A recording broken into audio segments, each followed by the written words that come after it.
Debbie Ngarewa-Packer was on the weekend as well. I don't know if they were both live or one was live and one was, I'm not sure. And she had a chance to talk about things. Let me just find my notes here. What's wrong with the Treaty Principles Bill? Pretty obvious question to start off with. What's wrong with the Treaty Principles Bill? I said that. A lot is wrong with it. I think the most significant thing that's wrong with it is that we have a party that is removing te tiriti, which actually protects all of Aotearoa against corporate exploitation. That's the agenda behind this whole dilemma that ACT are pretending exists. What do you mean by that? Well, you know, we've got this whole narrative that tangata whenua are given extra rights.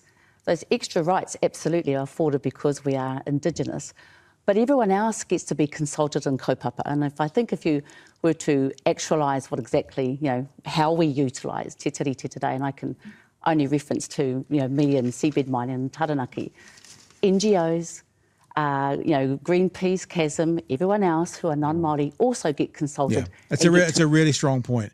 I have to say through this interview, I felt Debbie was a bit shy. Like Jack nailed her down with, I need an answer, and I think that's fair. We know that's what Jack does, but this is really strong. Like the Indigenous people of the country, yes, they get consulted, but so does Greenpeace, so does this group, so does this group, so does this group, so does this group.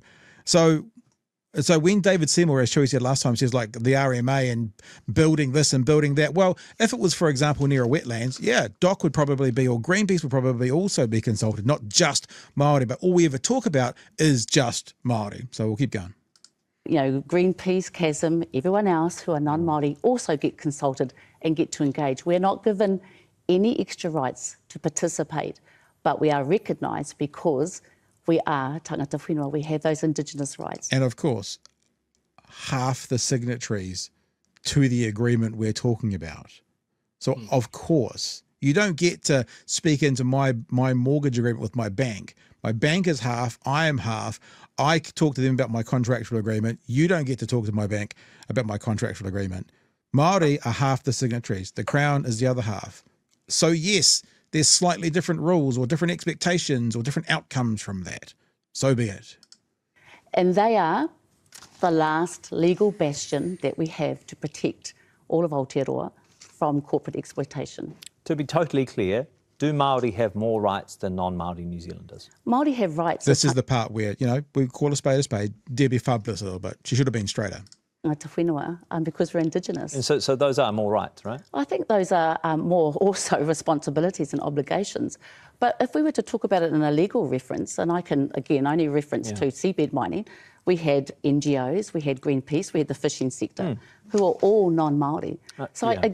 I think this narrative is deliberately designed as a, you know, as a fair tactic, because we've got the whole, you know, I don't like David's politics, but, you know, he's been led by... You're going to just stop it, I don't like David, and then stop there, but politics. The Atlas narrative, and we in Aotearoa need to be really clear at what's at play here. So I just want to be really clear here.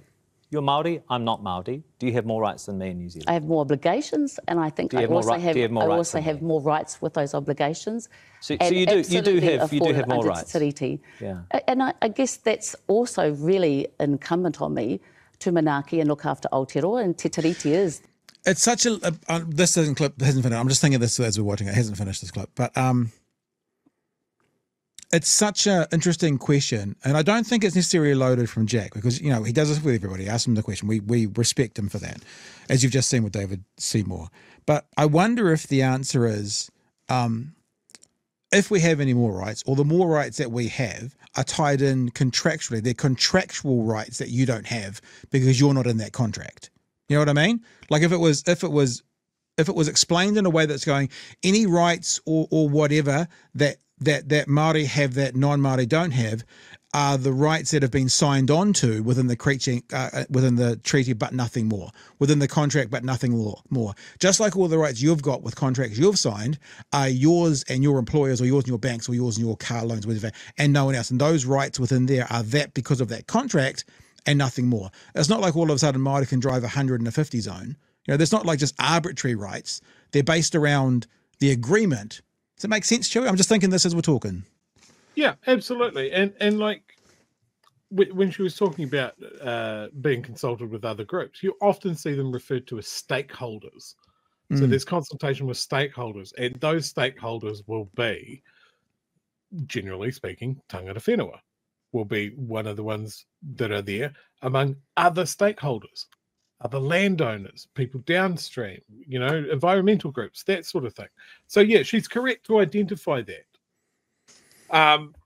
Do Māori have more rights than us? If they do, they're keeping it pretty quiet. If they do, they're not benefiting them very much. That's the answer. If they do, what are they getting for it? It's certainly not a get out of jail free card. Literally. Based on our actually, literally. All right, this has got 30 seconds. Then we'll go on to the last clip of the night. The only way we protect all of Aotearoa from the Atlas agenda and the corporate exploitation coming at us. So do you think then, if Te Tiriti guarantees a carve-out for Māori specific rights, do you think that if we are to form modern New Zealand on a constitutional basis around Te Tiriti o Waitangi, that we have different standards of citizenship? We have different expectations and different rights, absolutely.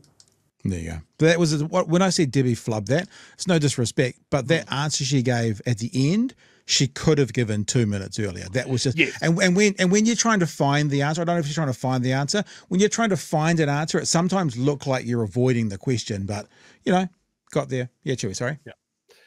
Look, I'm going to sort of highlight a couple of things here. Kiwi Bird said Debbie is talking to people who are already familiar with the treaty. She really needs to speak to people who are not. And the as you said, the juggling of that question, do we have more rights or not, would not play well with people that are sort of halfway going towards the way that middle New Zealand tends to go. That lazy, I'm not going to look into it. This is sort of confirming what I already think. And I think that's the battle that Debbie needs to win. She needs to show that this is unfair. Yeah. All right. This is the last clip. It's about 3 minutes, so we'll get through it as quickly as we can. I'll try my best not to interrupt it. But they're talking about ceding sovereignty, because that's a big part of this conversation. Did Māori cede sovereignty or not?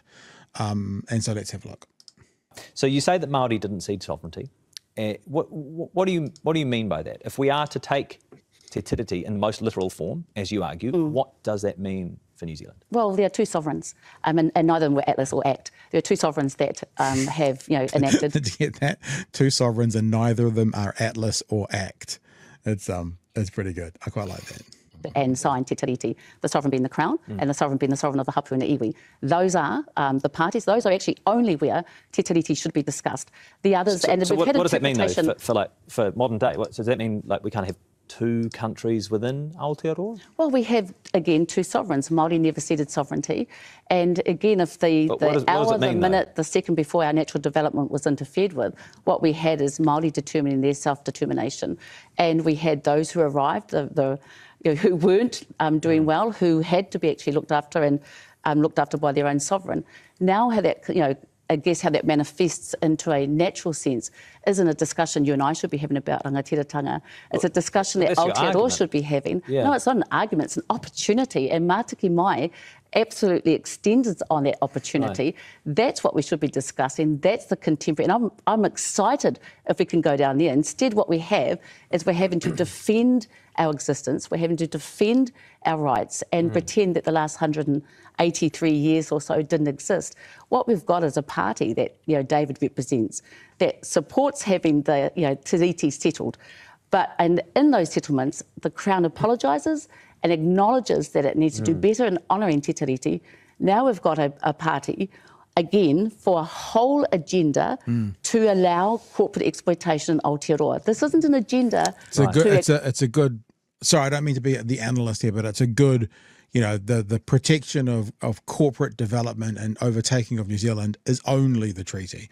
This is the thing that protects it from the corporate interests, taking us over and heading towards the matrix. It's a really good way of looking at it. And I can hear. I'm trying to think about how other people would see that. It's It's a good way. It's interesting what you said though, too, because now I'm trying to listen to this conversation as to if I was sitting in a certain seat, how I would be receiving this. And it's interesting if you can put on that other hat, how it really feels. You want to say anything before we go? No, roll on. Actually make life easier for us as Aotearoa. It's an agenda to remove the barrier, and the biggest barrier that stops corporate exploitation is te tiriti. So if we have two separate sovereigns, as you envisage, who decides who belongs to which sovereign? Well, rangatiratanga is something that's determined by te iwi Māori. And again, so that is. Like, which would David belong to, for example? Well, David can determine. I'm not quite sure where David belongs. I think you need to sort of go back and ask the Atlas Collective. But the reality is that tino rangatiratanga and rangatiratanga is not. We made a clip last week about Christopher Luxon not being particularly subtle. I think we could probably do one with Debbie as well. There's not much subtlety in the Atlas narrative coming out, which is why very shortly, stay with us, whānau, Dr. Jeremy Walker will be joining us to talk about what is that Atlas agenda. We'll keep going. This has got about 60 seconds. Determined and debated by a party that got less than 8% of New Zealand's votes. No, I'm asking about your vision for the actualisation of my vision is that discussion happens outside of Parliament by our rangatira and is determined. You're a rangatira, so I'm just asking what your vision for that actually is in practical My vision is that we live in harmony. My vision is that I don't have to keep turning up and defending and having heckling. Do you know the weird thing about that, Chewy? Most of us fucking do. Yeah. And it's like it's the David Seymours of this world who are either trying to convince people that they're not living in harmony, or the ones that follow him and his ilk are the ones who aren't. I feel like I live in harmony. I think, and looking at the hikoi again last week, which was kind of the genesis of part of this conversation, I think that all I saw there was harmony. What are your thoughts? Yeah. It's exactly true. Like I've said it so many times, the majority of people just want to get on with their lives and not be dicks to people.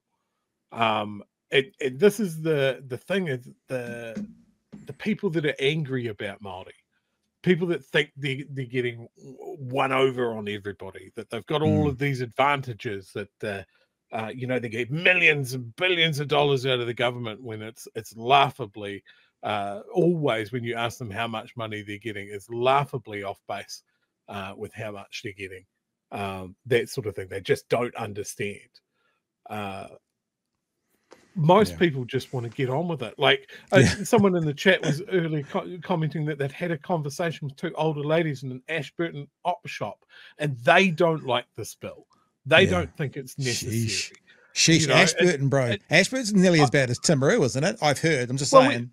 We had a representative from Mid Canterbury in the chat. He didn't last long because he's being really, really racist. So just hammering that stereotype there. But I think overall, there's always going to be those people that are grumbling about one thing. Maybe their life's not going too great, and they want someone to blame. That's a constant thing with racism. My life's not great, and it's because they're taking from me. Māori aren't taking from us. What's good for Māori is good for all of us. Potentially, it is more forests and cleaner rivers and all of these things. We're proud of Māori culture when it suits us. So why don't we just keep moving down this track that we've been slowly plodding down for 50 years of realizing that we have fucked up this treaty, this agreement. Every chance we've had, we've turned our backs on Māori and ignored them and taken from them, and they've taken it on the chin. And then when they push back, we get real shitty about how uppity they're being. It's bullshit, and we need to move past it. David Seymour's way is not how to move past it. All right, we've got 60 seconds. Let's get into it. My vision is that tino rangatiratanga and the ability to live with peace and dignity as Indigenous but again, people you said the two sovereigns, right? That's what you said at the start of this interview. Well, the treaty acknowledges the two sovereigns. Yes, and rangatiratanga, again, is something you and I shouldn't be debating. It's actually something that is determined outside. So which sovereign does David belong to, for example? Well, I'm not sure who David's sovereign is. I think David... He whakapapas Māori, so which does he decide? Sovereign accountability with the atlases. But the reality, let's get back to No. I mean, if you answer my question, then I'll move on. So, like, David Whakapapa's Māori, right? So, Yeah. so would It's he for belong? David's hapu and David to determine their rangatiratanga. That's the right answer. It's not, It's up to them. again, for Debbie to determine the rangatiratanga. Te Tiriti is really clear.